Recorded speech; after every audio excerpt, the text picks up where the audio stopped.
एक समय की बात है, एक गांव में गौतम बुद्ध का बहुत बड़ा आश्रम था। वहां पर एक प्रसिद्ध बौद्ध गुरु रहते थे। वहां पर उनका एक शिष्य था जो कि बहुत बोलने वाला था। वह हर समय इधर उधर की बातें करता था। जब वह दान लेने के लिए जाता था तो हर घर से एक नई कहानी लेकर आता था और आश्रम के दूसरे शिष्यों को सुनाता था। वो हर समय एक शिष्य की दूसरे शिष्य से बुराई और चुगली करता रहता था और दूसरों के सामने अच्छा बनने का प्रयास करता रहता था। खुद के मुंह से ही खुद की तारीफ करता रहता था और हमेशा ही खुद को गुरु के सामने सबसे बुद्धिमान और उत्तम साबित करने का प्रयास करता रहता था। वह खुद को सभी शिष्यों से अलग और श्रेष्ठ मानता था। उसका कहना था कि मैं एक अमीर घर का बालक हूँ। अगर मैं चाहता तो एक आरामदायक और सुविधाओं से भरा जीवन जी सकता था, लेकिन मैं वह सब छोड़कर यहाँ आया क्योंकि मुझे सत्य की खोज करनी है, खुद को जानना है, जीवन को जानना है, इसीलिए मेरा त्याग तुम सबसे बड़ा है। एक दिन गुरु ने आश्रम के सभी शिष्यों को बुलाकर कहा, आप सभी को अगले 1 महीने के लिए कोई संकल्प लेना है। इससे आपकी संकल्प शक्ति मजबूत होगी और आप में आत्मशक्ति का संचार होगा। आप सभी अपने समर्थ के अनुसार कोई भी संकल्प ले सकते हैं और यदि 1 महीने से पूर्व किसी का भी संकल्प टूट जाएगा तो वह अपनी दिनचर्या में वापस आ जाएगा। सभी शिष्यों ने अपनी शक्ति के अनुसार छोटे बड़े संकल्प लिए और गुरु को अपने अपने संकल्प के बारे में बोलकर वहां से चले गए। लेकिन वह शिष्य जो खुद को सबसे अलग और बड़ा दिखाना चाहता था, वह सीधे गुरु की कुटिया में पहुंच गया और बोला, मैं कोई छोटा मोटा संकल्प नहीं लेना चाहता, बल्कि खुद की ही जैसे एक बड़ा और महान संकल्प लेना चाहता हूँ। कृपया आप ही बताएं मुझे क्या संकल्प लेना चाहिए। उसकी यह बात सुनकर गुरु मुस्कुराए और बोले, क्या तुम मेरे द्वारा दिए गए संकल्प को पूरा कर पाओगे? क्या तुम्हारे लिए उसे पूरा करना संभव होगा? शायद नहीं, वह तुम्हारे लिए संभव नहीं है। तुम उसे पूरा नहीं कर पाओगे, इसीलिए तुम खुद ही कोई संकल्प ढूंढो। शिष्य ने कहा, नहीं गुरुदेव, आप जो भी संकल्प मुझे देंगे, मैं उसे पूरा करूंगा। गुरु ने कहा, ठीक है, तो तुम अगले 1 महीने तक चुप रहो, मुंह से एक शब्द भी नहीं निकलो। यही तुम्हारा संकल्प है। शिष्य ने कहा, गुरुदेव, यह भी कोई संकल्प है? यह तो बहुत ही आसान है। 1 महीने तक चुप ही रहना है। आप कोई बड़ा संकल्प दीजिए जो मेरी योग्यता के लायक हो, जिसे पूरा करने में मुझे समस्या हो। गुरु ने कहा, पहले तुम यही संकल्प को तो पूरा करके दिखाओ। शिष्य ने गुरु की बात मान ली और वह इस समय चुप हो गया और पलटकर कुटिया से बाहर चला गया। पहले उसे चुप रहना बहुत आसान लग रहा था। उसने एक दिन तो जैसे तैसे चुप रहकर काट लिया, लेकिन दूसरे दिन से उसके मन में ना बोलने का बोझ बढ़ने लगा। तीसरे दिन उसे भारीपन महसूस होने लगा और चौथे दिन उसके अंदर एक अजीब सी बेचैनी होने लगी, क्योंकि आसपास आश्रम के सभी शिष्य एक दूसरे से बातें कर रहे थे। यह देख वह पूरा दिन उदास रहा। इसी तरीके से कुछ दिन और बीते और वह शिष्य बीमार पड़ गया। उसका सर फटा जा रहा था। उसका खाने पीने तक का मन नहीं कर रहा था, वह सिर्फ बोलना चाहता था। वह गुरु के पास गया और उनके सामने बैठकर लिखकर उन्हें बताया, गुरुदेव, मैं बोलना चाहता हूँ, मुझे सांस नहीं आ रही, मेरा दम घुटा जा रहा है, मैं अंदर ही अंदर पागल हुआ जा रहा हूँ। मैं क्या करूँ, संकल्प तोड़ दूं क्या?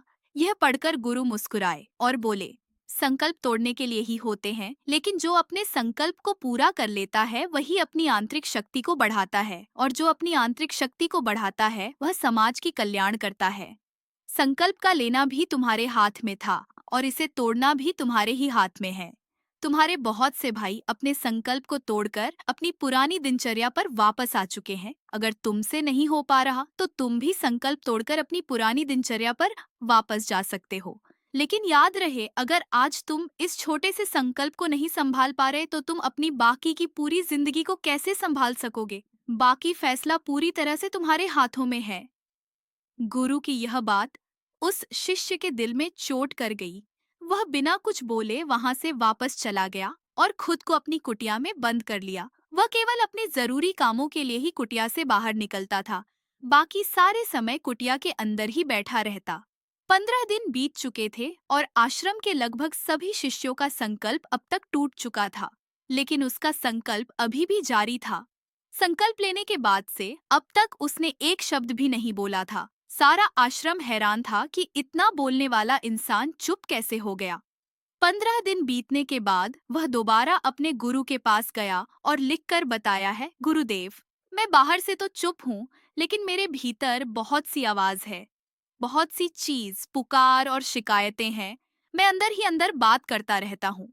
मेरा मन तरह तरह के प्रश्न पूछता रहता है। मैं बाहर से जितना मौन हूँ, भीतर से उतने ही शोर शराबा से भरा हुआ हूँ। क्या इस तरह से मेरा संकल्प अभी भी जारी है? गुरु ने कहा, तुम्हारा संकल्प अभी भी जारी है, लेकिन जब तक लोगों की यह आवाज तुम्हारे कानों में गूंजते रहेंगे, तुम्हारा मन बोलता रहेगा।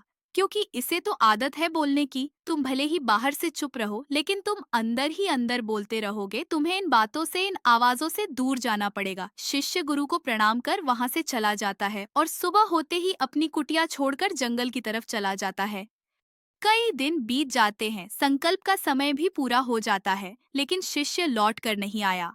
आश्रम में सभी को डर था कि कहीं उसको जंगली जानवर ने खा न लिया। उसे ढूंढने की बहुत कोशिश की गई, लेकिन वह कहीं नहीं मिला। सभी गुरु भाइयों ने मान लिया था कि जंगली जानवरों ने उसे अपना शिकार बना लिया है, लेकिन गुरु को ऐसा नहीं लगता था।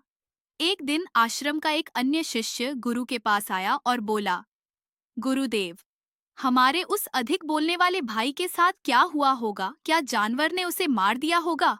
गुरु ने कहा, हो सकता है कि जानवरों ने उसे अपना शिकार बना लिया हो, लेकिन उसके न लौटने की एक दूसरी वजह भी हो सकती है। शायद उसे वह मिल गया है जिसके लिए वह गया था। फिर शिष्य ने पूछा, गुरुदेव, क्या ज्यादा बोलना इतना हानिकारक होता है?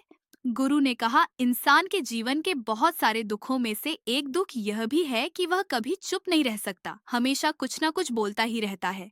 सिर्फ हमारे बोलने के कारण हमारे आधे से ज्यादा दुख पैदा होते हैं। परिवार के अधिकतर झगड़ों की वजह हमारा बेमतलब बोलना ही होता है। हम में से कोई भी चुप नहीं रहना चाहता, हम बस सामने वाले को सुना देना चाहते हैं। जो भी हमारे मन में है सब निकालकर उसके मन में बैठा देना चाहते हैं। उसे समझा देना चाहते हैं कि देख, तू गलत है और मैं सही। और इस तरीके से सब एक दूसरे की सारी गलत बातों को ग्रहण कर रहे हैं। इस तरीके से सुनने और सुनाने का यह काम जिंदगी भर चलता रहता है। लेकिन इस नासमझी में हम अपना समय, अपना जीवन, अपनी समझ और सबसे महत्वपूर्ण वक़्त को हम खो देते हैं। लेकिन इसके बदले हमें मिलता क्या है? कुछ नहीं। सब व्यर्थ और बर्बाद हो जाता है। इस पागलपन में हमने क्या खो दिया, इसका एहसास केवल कुछ ही लोगों को हो पाता है। बाकी लोग जैसे उन्हें अपने आने का पता नहीं, वैसे ही उन्हें अपने जाने का भी पता नहीं चल पाता। शिष्य ने कहा, तो फिर इसका समाधान क्या है? गुरु ने कहा, पूरी जागरूकता के साथ अपने विचारों को देखना ही एकमात्र तरीका है। सारी मानसिक समस्याओं का वर्तमान में रहकर चिंतन करना, पूरी जागरूकता के साथ अपना काम करना जिंदगी में चमत्कारिक बदलाव ला देता है। उसके बाद वह शिष्य गुरु से अपने प्रश्नों का उत्तर प्राप्त कर उनको प्रणाम करके वहां से चला गया।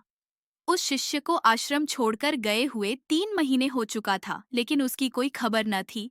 तब तो सभी गुरु भाइयों ने भी उसके वापस लौटने की उम्मीद छोड़ दी थी, लेकिन एक दिन वह आश्रम लौट आता है। उसे देखकर सभी के आश्चर्य और खुशी का ठिकाना ना रहा, लेकिन अब वह वैसा नहीं था जैसा गया था। वह बिल्कुल बदल चुका था।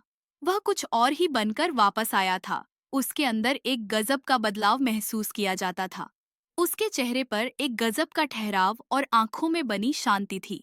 आश्रम में आते ही सभी गुरु भाइयों ने उसे चारों तरफ से घेर लिया और बातें करने लग गए। वह भी अपने गुरु भाइयों से बातें करने लगा। उससे बात करने वाले सभी ने यह अनुभव किया कि अब वह पहले जैसा उतावला और बातूनी नहीं रह गया था। उसके मुंह से एक एक शब्द बहुत ही सरल और मधुरता के साथ निकल रहे थे। थोड़ी देर तक गुरु भाइयों से बात करने के बाद वह सीधा गुरु की तरफ चला गया। उसने गुरु के चरण छुए और कहा, गुरुदेव, क्या मैं अभियान में हूँ? क्या अभी मेरा संकल्प जारी है? गुरु ने कुछ देर तक शिष्य की आंखों में बड़े ध्यान से देखा और कहा, हाँ, तुम अभी भी अभियान में हो। तुम्हारे मुंह से एक भी शब्द निकल नहीं रहा और तुम्हारा संकल्प अभी भी जारी है। शिष्य ने कहा, गुरुदेव, जब मैं आश्रम से गया तो मैं मुंह से तो चुप था, लेकिन मेरे अंदर बहुत सी आवाज हो रही थी। मन में बहुत से प्रश्न थे और वह बंद नहीं हो रहे थे। तो मैं जंगल में चला गया इस उम्मीद से कि वहां मुझे शांति मिलेगी और मेरे मन की बकबक कम हो जाएगी। लेकिन मैं जितना एकांत में जाता गया, मेरे अंदर की आवाज उतनी ही तेज होती गई। मेरे भीतर की पुरानी से पुरानी आवाज मुझे सुनाई देने लगी। तब जाकर मैंने महसूस किया कि मैं कितना गलत कर रहा था। जब मैं अपने परिवार वालों, दोस्तों को और गुरु भाइयों को बुरा भला कहता था तो उसे समय मुझे लगता था कि मैं सही कह रहा हूँ। जब मैं गुरु भाइयों की एक दूसरे से चुगली करता था और उनका मजाक बनाता था तब भी मुझे यही लगता था कि मैं उनसे बेहतर हूँ और मैं सही कर रहा हूँ। लेकिन उस दिन मैंने पहली बार महसूस किया कि मैं कितना गलत बोलता था। काफी दिनों तक यह सारे शोर और शिकायतें मेरे अंदर चलती रही। लेकिन धीरे धीरे करके एक दिन यह सारी आवाज मेरे अंदर से समाप्त हो गई। अब मैं भीतर से भी मौन हो गया। उसी घने जंगल में कोई बोलने वाला था नहीं और भीतर कोई आवाज बची ही नहीं थी। और मैं उसी दिन पहली बार मौन का सही अर्थ समझा। मेरे चारों तरफ बहुत शांति थी। हालांकि अभी भी कुछ आवाज आ रही थी जो पहले भी आती थी, लेकिन मैं उन्हें सुन नहीं पाता था। पर अब वह सभी आवाज जो मुझे स्पष्ट रूप से सुनाई दे रही थी, वो थी हवा के चलने की आवाज, चिड़ियों के चहकने की आवाज और पानी के बहने की आवाज। ये सभी आवाज ही मैंने पहली बार पूरे होश पूर्वक सुनी। अपने चारों तरफ इतनी शांति मैंने पहले कभी महसूस नहीं की थी। तो इस शांति को भंग करने के लिए मैंने पहली बार अपने मुंह से कोई शब्द निकाला। मैं चिल्लाया, हे ईश्वर, यह कैसी शांति है? सभी कुछ इतना शांत क्यों है? ऐसा क्या हो गया? लेकिन मेरे चिल्लाने के बाद भी शांति भंग नहीं हुई। सब कुछ पहले जितना ही शांत था, बाहर भी और भीतर भी उतना शांत रहा। हे गुरुदेव, मैं अपने गुरु भाइयों से बात की, मैं आपसे बात की। मैं बोल रहा हूँ, मैं चल रहा हूँ, मैं सब कुछ देख रहा हूँ, लेकिन मैं अपने भीतर एकदम एकांत और मौन में हूँ। जब मैं खुद में भी शोर करना चाहता हूँ, तब भी एकांत में ही होता हूँ। अब सब दिखाई पड़ने लगा है, सब सुनाई पड़ने लगा है। गुरु ने कहा, जब तक हम बाहर की तरफ बोलते रहेंगे, भीतर अशांति ही रहेंगे। लेकिन जिस दिन हम भीतर की तरफ मुड़ जाएंगे, तब हमारे मुंह से कुछ भी निकलेगा, हम शांति रहेंगे। दुनिया में जितनी भी बुराइयां हैं, ज्यादातर हमारे बोलने से ही उत्पन्न होती है, क्योंकि हम चुप रहना नहीं चाहते। हम जितनी जरूरत है उससे कहीं ज्यादा बोलते हैं। हम सामने वाले को सुनना नहीं चाहते, बल्कि उसकी बोलती बंद कर देना चाहते हैं। उसे समझा देना चाहते हैं कि मैं कौन हूँ, मैं क्या कर सकता हूँ। और यही हमारी जिंदगी का मकसद बनकर रह जाता है। हमारी सारी ऊर्जा व्यर्थ के बोलने में बर्बाद होती रहती है। ऐसे ही समझ में लोगों का जीवन दुखों से भर जाता है। जो हमेशा एक दूसरे से शिकायत में लगे रहते हैं, कभी एक दूसरे को सुनना नहीं चाहते, समझना नहीं चाहते हैं। और चुप रहना तो उन्होंने कभी सीखा ही नहीं, क्योंकि चुप रहना उन्हें छोटा महसूस करवाता है। दुनिया की सभी लड़ाइयाँ का कारण हमारा बोलना ही है। इसीलिए हमें सिर्फ उतना ही बोलना चाहिए जितना जरूरी हो, क्योंकि व्यर्थ का बोलना ऊर्जा को नष्ट करना है। और यह बोलना ही हमें कभी अपने भीतर की ओर लौटने नहीं देता है, क्योंकि यह हमें बाहर की ओर खींच कर रखता है, और बाहर है ही क्या इस संसार के अलावा। लेकिन अगर अपने भीतर के संसार की ओर मोड़ना है, तो इस मुंह को बंद ही रखना चाहिए। इसीलिए जितने भी बुद्ध हुए, आत्मज्ञानी हुए, वह सभी एकांत की ओर भागे, ताकि उन्हें ज्यादा ना बोलना पड़े, ज्यादा सुना ना पड़े। वह एकांत में रहे और शांत रहे, इसीलिए आसानी से भीतर की यात्रा कर पाए। लेकिन अगर कोई चाहे तो इस संसार में रहकर भी एकांत में रह सकता है, शांत रह सकता है। लेकिन इसके लिए उन्हें अपनी ऊर्जा बचाने होगी, जिसे वह अब तक अपने व्यर्थ के शब्दों में बर्बाद कर रहे थे। इस कहानी की सीख यही है कि व्यर्थ का बोलना ऊर्जा को नष्ट करना है, और यह बोलना ही हमें कभी अपने भीतर की ओर लौटने नहीं देता, क्योंकि यह हमें बाहर की ओर झुकाए रखता है। और जिन्हें भीतर की यात्रा करनी है, उन्हें अपने मुंह को बंद ही रखना चाहिए। चुप रहने में अद्भुत शक्ति है। यदि हम सही समय पर सही शब्दों का प्रयोग करें, तो हम अपने जीवन को सकारात्मक दिशा में बदल सकते हैं। मौन रहकर हम अपनी आत्मा की गहराई में जा सकते हैं और भीतर से शांति का अनुभव कर सकते हैं। इससे हम अपने विचारों और भावनाओं को साफ करके अपने जीवन को सकारात्मक बना सकते हैं। हमें चुप रहने की कला सीखनी चाहिए, ताकि हम अपने शब्दों का सही प्रयोग करके अपना और दूसरों का जीवन बेहतर बना सकें। उम्मीद करते हैं आपको हमारी मोटिवेशनल स्टोरी मौन रहने के फायदे, मौन रहने की शक्ति कहानी पसंद आई होगी।